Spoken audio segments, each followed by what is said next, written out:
probably already know by the title of this video that we had a miscarriage. And I think the best way to go about this video is just to kind of go through the timeline and to kind of explain everything, right, and our thoughts and our feelings. Yeah. We went back and forth. Do we want more kids? Do we not? Do we want more kids? Do we not? We had agreed before January. In January we'll start trying. But I wouldn't even say we were trying, really. No, I think it was, if it happened, it happened, but we weren't preventing it. Right. So in January and February, I would say we were just, you know, not caring about anything. I wasn't watching my cycle or anything, so I didn't know exactly like when I was ovulating. We weren't on birth control. We weren't using condoms or anything like that. We kind of just started realizing that we were comfortable. Yeah. Like literally my mind would change every day. One day I'd be like, oh yeah, let's have a third. And then the next day I'd be like, no, I'm good. And so I think, yeah, we were just realizing we made a goal for 2020 to like really start our business, to really start getting back on YouTube and doing all these things. And so I think that kind of like made it. And I mean, hello, we're still living in your parents' house. We're not even 100% on our feet right now, which, don't get me wrong, we had Creed when we weren't doing well. We want to focus all our efforts on our two boys and ourselves. Well, and even like me personally, I had finally started focusing on myself, working out, eating better. I started really focusing on me and saying, okay, I gotta take care of myself. It was around March and April, kind of, right? We had decided, we were like, no, okay, I think we're done. I think we're good, we're done. We don't want to have a kid. Yes, if it just happened, then yeah, it happened and we'll, you know, go from there. But we decided we're not gonna try anymore. We're actually gonna prevent. And literally the day we said that, we did without protection. So it was that night, that next day, I downloaded the period tracking app and all that stuff, and I realized, holy crap, I ovulate that day, today. A little bit, and I was like, holy crap, we gotta go get the Plan B pill, like just to make sure. And I was kind of worried about it. I was like, within 24 hours of taking the Plan B pill, I ovulated, and so I didn't know how it was gonna work, what was gonna happen. So it was April 16th when we took the Plan B pill. Right. April 11th was my first day of my last period. And then a month later, I was 4 days late. And I realized, I was like, okay, I haven't got my period. And I'm usually pretty on track with my period. I just went to go buy a test for no reason. Like, I just was like, well, we'll see. I didn't feel pregnant at all. So I was just like, I'm probably just late. And because of the Plan B pill, I was like, it probably threw my cycle off or something. But when I took the test, it was positive. I think it said it was positive. Oh my god, guys, I'm freaking out. Oh my god. Oh my god. Oh my god. Oh my god, I don't even know what to do. I don't even know what to say. I don't even know what to think. This is real life. I was pretty shocked, and because I was just kind of like, whoa. Like, I sat here looking at the camera and I was speechless for like 5 minutes because I didn't know what to think, because I was like, we had just decided we didn't want any more kids. Like, yeah, we would figure it out, we'd work it out, but I was just like, holy crap. Like, I didn't think it was gonna be positive. No, I told you right away. We tried to get his reaction. The camera wasn't working for some reason, so I didn't get his reaction. You're happy either way. Yeah. You're happy if we don't have more kids. You're happy if we do have more kids. Me, on the other hand, I think I sway more one way than the other. And so finding out the news, I was just kind of like, crap. Like, here we go. Yeah. Well, I wasn't ready though. I was just like, you know, we just made this huge decision that we're not gonna have any more kids, and then, well, so I was a little hesitant at first.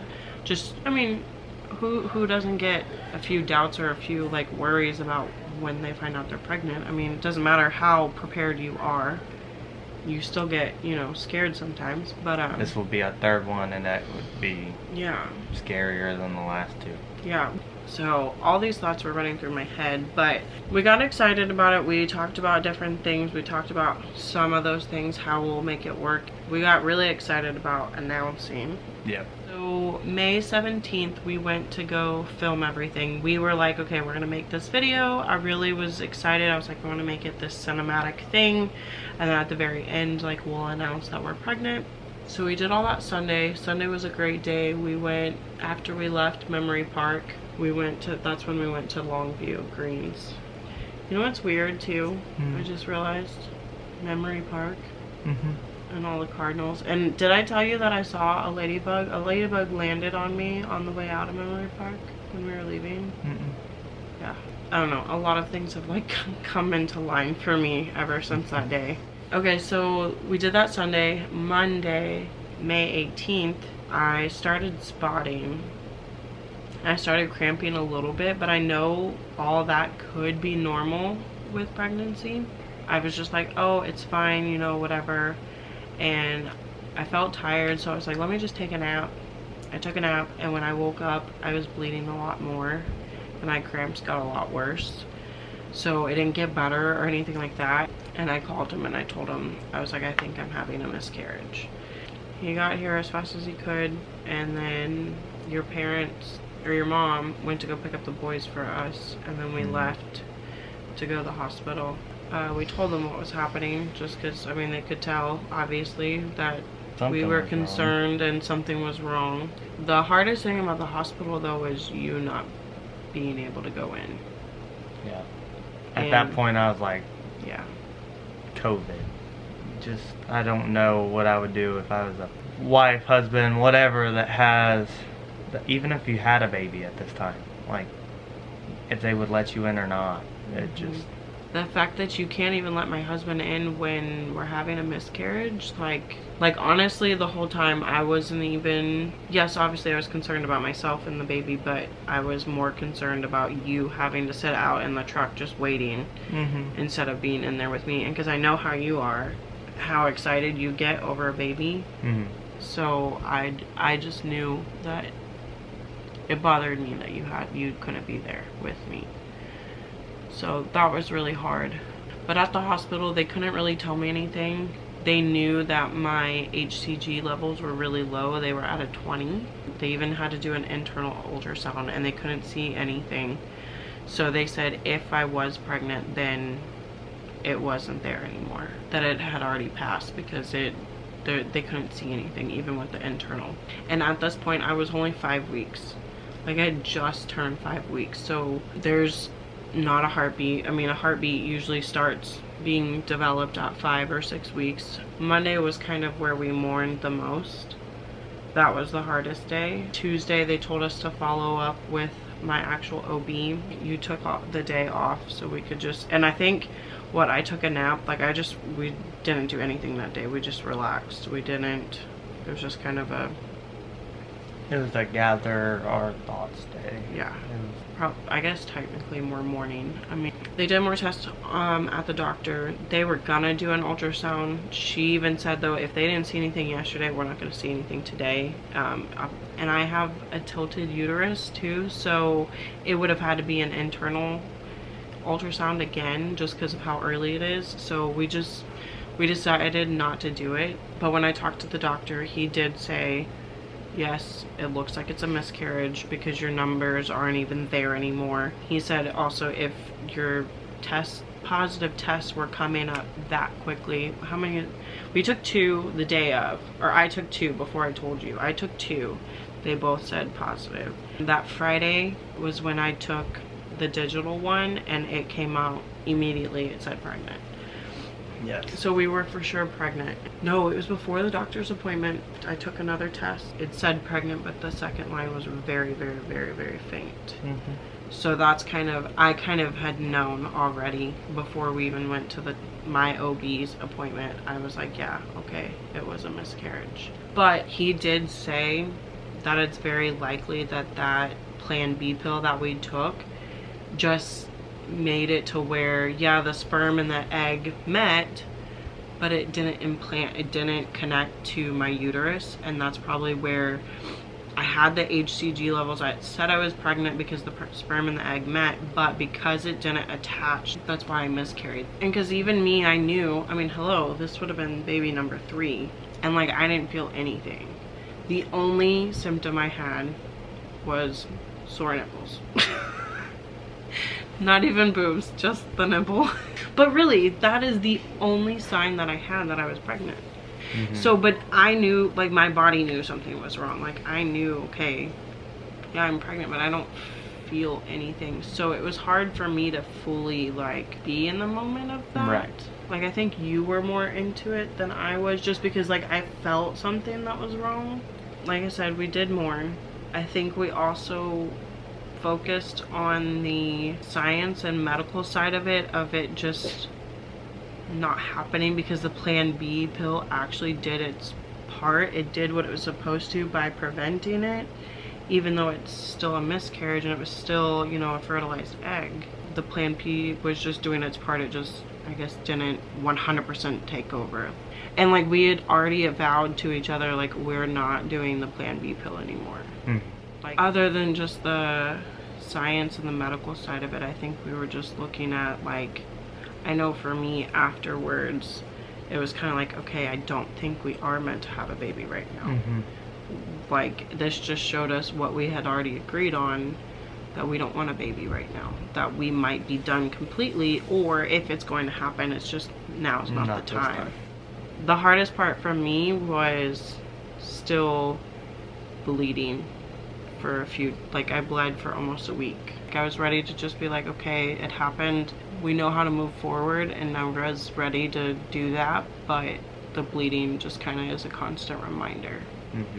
And my whole thing is like the emotions behind it. As far as we were here, we're gonna try. Then we went here, and we were like, well, I'm not gonna say here, because we were still here. We just decided opposite. So we were consistent, and we wanted to focus on us and the boys and everything else. It's like, we're not trying anymore, we're done. Then get pregnant, everything else. We're on that high.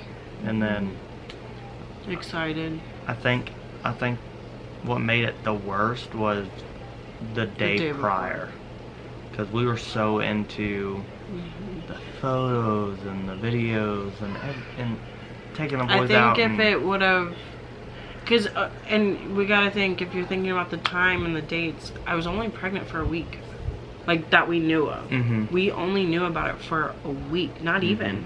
And then we did the whole photo shoot and the whole video, so that's where it was like really high, really excited. Like, we're planning all these things, we're planning how to tell our families, how to announce it on YouTube or whatever.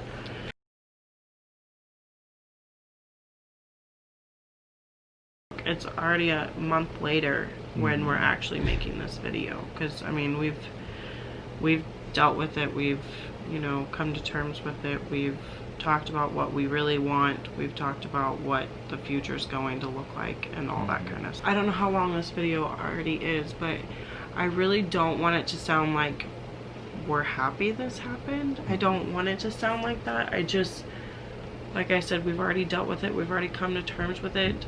I felt like my body knew something was wrong, and I just, like I said, everything happens for a reason to me. It was meant to be, and to me, like, we had already made that decision. We don't want any more kids, and I feel like that this just solidified it. It scared us into the part that, like, okay, we're not being careful enough. Like, we need to be 100% in our decision, not just relying on a Plan B pill, because, you know, that's what caused it. And that's why I said I won't take a Plan B pill again, just because I don't want this to happen again. If we're meant to have a baby, we're meant to have a baby, and I don't want anything to get in the way of that again. I mean, that's my biggest outtake on it.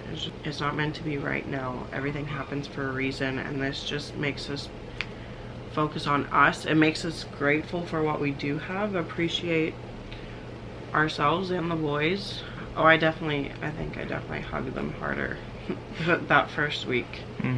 It just made us kind of open our eyes and kind of really think about what we have and what we want and where to move on from here. The only other thing I want to say is, you know, even though I don't feel like I've gone through what some other women have gone through, I mean, like I said, I was barely 5 weeks. I only knew about it for maybe a week. I just want to give my thoughts out there and prayers for those that have lost a baby, especially further along in their pregnancy or not further along. But I never thought I would have a miscarriage, especially after having 2 very healthy, very perfect pregnancies. I never thought I'd have a miscarriage. They do say 1 in 3 pregnancies. Well, this was my 3rd pregnancy and it happens. And so my heart goes out to those that have, and to the ones that have lost their babies in general. Or I mean I had a friend that had to give birth to a stillborn baby, and I hate that you shouldn't have to go through those things. But I also wanted to make this video just because I don't feel like it's talked about enough. I don't feel like miscarriages are talked about enough. Kind of voice what we've gone through and how tell our story. Sometimes it's hard to talk about it. Yeah, but I think it should be something we should hide. I think it should be something we talk about, and because it's not easy, and it's a lot of women have it in common. They've been through that before, and I think we should be there for each other. I don't think we should hide it. If you have questions, if you want to talk about it, if you want to share your experience, or if you're going through what we went through, if you're currently going through it or scared that it might happen to you, please reach out. Or if you need help, if you're struggling, if you aren't dealing with it very well, let someone know. It is good to talk to someone about it too. I know someone's out there willing to support you and help you. I appreciate you watching this video and letting us share our story with you, and we look forward to seeing you next week. Yeah? Bye guys. Bye.